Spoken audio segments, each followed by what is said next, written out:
Graça e paz, amados. Quero lhes falar hoje sobre textos bíblicos que dizem para nós: não desanimes. Você não pode desanimar, não deve desanimar, e não quero que você desanime por nada. Nada justifica, nada deve ser razão para você desanimar nessa vida. Vamos ler um texto bíblico lá de Josué, quando o próprio Deus falou com Josué assim: não te mandei eu? Esforça-te e tem bom ânimo. Não temas, nem te espantes, porque o Senhor teu Deus é contigo por onde quer que andares. Quer mais do que isso? Essa palavra do próprio Deus para Josué seria razão para ele se animar, se fortalecer e prosseguir na missão que Deus estava lhe dando. Assim como Deus tem uma missão para você, um trabalho para você, Ele quer que você também seja como Josué e não desanime. Encontrei pessoas desanimadas por causa da quarentena. Estou ficando em casa o tempo todo. Estou desanimado porque não posso ir aos cultos, não posso ir à igreja, não vejo os irmãos. Muito tempo que eu não canto louvores com os irmãos. Muito tempo que eu não dou um abraço a ninguém. As pessoas ficam desanimadas porque estão vivendo tempos de limitação. Pessoas desanimadas porque o seu trabalho não é mais a mesma coisa. As crianças não podem ir para a escola. Com certeza a nossa vida não será a mesma quando nós voltarmos da quarentena. Por isso, temos que estar preparados para o chamado novo normal, um tempo diferente que nós vamos viver. Se nós ficarmos desanimados, nós não vamos perceber a novidade, e muitas novidades vão acontecer ao nosso redor. Não desanimes.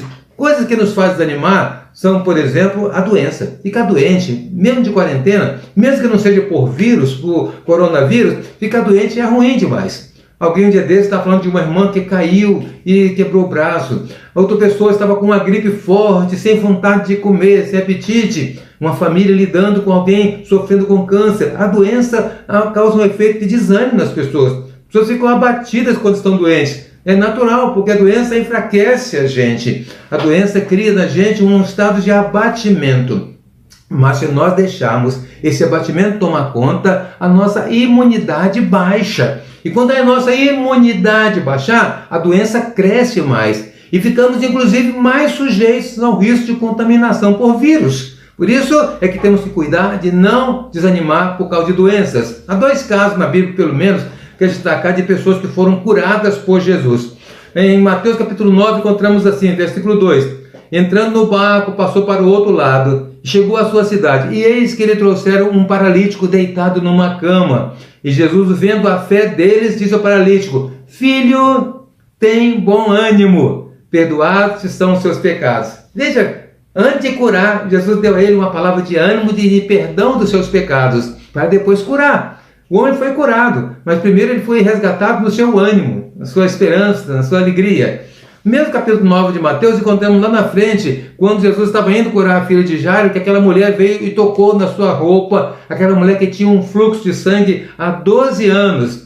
E Jesus falou assim: tem bom ânimo, filha, a tua fé te salvou. Imediatamente a mulher ficou sã. Veja, a palavra de Jesus, antes de curar, é de animar a pessoa. Antes de curar, Jesus lhe dá uma palavra de apoio, de incentivo. E aquela mulher estava envergonhada, porque ela tocou nas vestes de Jesus escondidamente. Jesus olha para ela e fala: tem bom ânimo. Quando você estiver doente por alguma razão, tem bom ânimo. Se você estiver abatido por alguma razão de enfermidade na sua família, tem bom ânimo, porque o ânimo vai fazer com que o ambiente seja diferente, com que o corpo reaja de maneira positiva, de maneira diferente. Às vezes as pessoas também ficam desanimadas quando passam por problemas. Às vezes há problemas difíceis de resolver, problemas de relacionamento, problemas financeiros, problemas em casa. Os problemas, quando vêm, deixam a gente meio desanimado. Então, quando você passar por problemas, pense que eles são a oportunidade, um desafio de você crescer e achar a saída, enxergar a saída. Em 2 Coríntios capítulo 4, encontramos duas situações, no mesmo capítulo 4, duas situações que falam de ânimo. Primeiramente, eu quero falar sobre o começo, quando diz assim, no versículo 6 até o 9. Porque Deus, que disse das trevas resplandecesse a luz, é quem resplandeceu em nossos corações para a iluminação do conhecimento da glória de Deus na face de Cristo. Temos, porém, esse tesouro em vasos de barro, para que a excelência do poder seja de Deus e não de nós. Em tudo somos atribulados, mas não angustiados, perplexos, mas não desanimados, abatidos, mas não destruídos, perseguidos, mas não desamparados. Veja que, mesmo que haja tribulações, Nós não podemos deixar que elas nos desanimem, que nos enfraqueçam. Jesus disse assim, olha, tenho-vos dito essas coisas para que em mim tenhais paz. No mundo tereis tribulações, mas tende bom ânimo, eu venci o mundo. O apóstolo Paulo escreveu nesse mesmo capítulo 4 de 2 Coríntios assim, olha, por isso não desfalecemos, mas ainda que o nosso homem exterior se corrompa, o interior contudo se renova de dia em dia, porque a nossa leve e momentânea tribulação produz para nós um peso eterno de glória muito excelente, não atentando nós nas coisas que se veem, mas coisas que não se veem. Porque as coisas que se veem são temporais e as que não se veem são eternas. As tribulações são circunstanciais, são temporais e passageiras. Toda tribulação passa.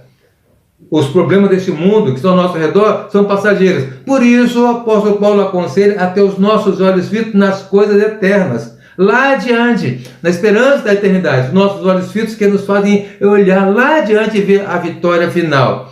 Quando você passar por tribulações, por problemas, lembre-se disso. Mantenha os seus olhos lá adiante. Toda tribulação é passageira. Todo problema se resolve. Tudo nessa vida passa. Nós temos que olhar lá na frente. Mas sabe qual é o desânimo maior que pode ocorrer com alguém, que dá mais prejuízo, dá mais desgaste? É o desânimo espiritual. Quando alguém desanima na sua vida espiritual, então é triste, é triste. E pode acontecer com qualquer um, porque a nossa igreja, por exemplo, não se reúne há 3 meses. Né? As pessoas não vão ao culto, não cantam junto louvor, não participam do abraço dos irmãos. E isso causa um efeito de abatimento. Todos nós ficamos sentindo falta disso. Sinto muita falta de olhar nos olhos dos irmãos, de ver o sorriso dos irmãos, de cantar com os irmãos. Sinto muita falta dos cultos, mas é uma situação que não depende da gente. Nós não podemos resolver de qualquer maneira. E por isso, nós não devemos deixar que isso nos abata e enfraqueça o nosso ânimo espiritual. Lá em Hebreus capítulo 10 tem um texto que me conforta muito.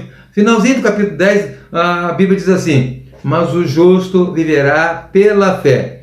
E se ele recuar, a minha alma não tem prazer nele. Nós, porém, não somos daqueles que se retiram para a perdição, mas daqueles que creem para a conservação da alma. Nós não somos do grupo que desanima, não somos daqueles que enfraquecem, não somos daqueles que andam para trás, nós somos do grupo que crê. Por isso que nós não deixamos o desânimo tomar conta da nossa vida espiritual. Meu irmão, não deixe o desânimo entrar na sua vida espiritual.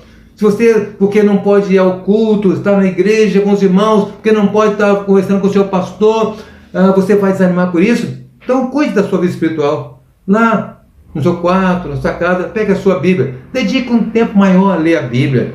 Dedique um tempo mais à oração. Cante louvores, cante sozinho, cante com a família. Cante louvores mesmo que você não tenha uma boa voz. Bota lá no celular para tocar e canta junto. Mas não deixe que nada afete a sua vida espiritual. Então eu volto lá no começo do texto, quando Deus falou com Josué assim: não te mandei eu? Quem nos chamou foi o Senhor. Quem nos mandou foi o Senhor.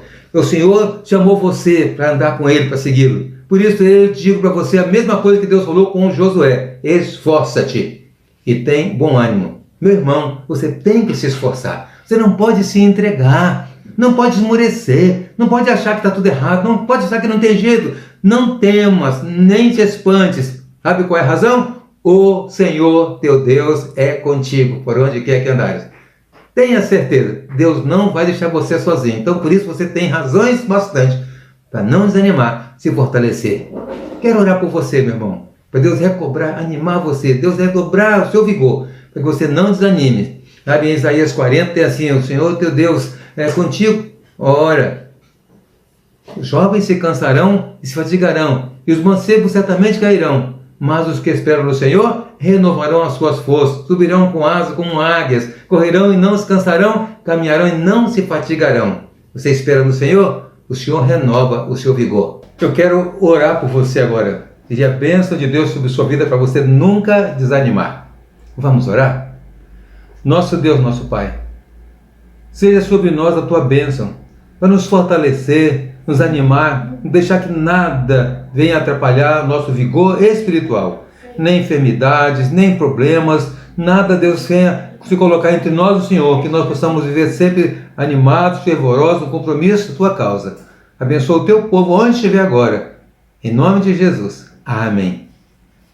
Receba, meu irmão, minha irmã, o nosso abraço.